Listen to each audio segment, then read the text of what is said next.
be sure to turn the power off before performing any maintenance. Before performing this service, it is necessary to shut off the water. Find the saddle valve, turn it clockwise until it stops. These components are common to most AprilAire humidifiers. The parts in your model may look slightly different, but the assembly procedure is similar. The plastic components should be washed using mild soap and water prior to replacing the water panel, which must be replaced annually. On the back of the box, you'll find clearly printed instructions for all the models. You'll notice one edge of the water panel has a spray paint mark. That indicates the top. Let's slide this together.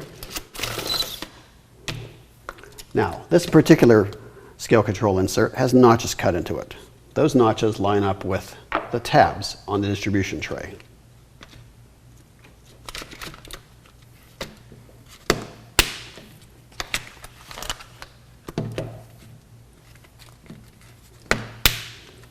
The assembly is now complete. You'll notice this side has a little notch in it. That side must go towards the inside of the humidifier. This side goes towards the furnace or ductwork. I'm your host, Jay. Thank you for watching. For additional help or questions, please feel free to contact us.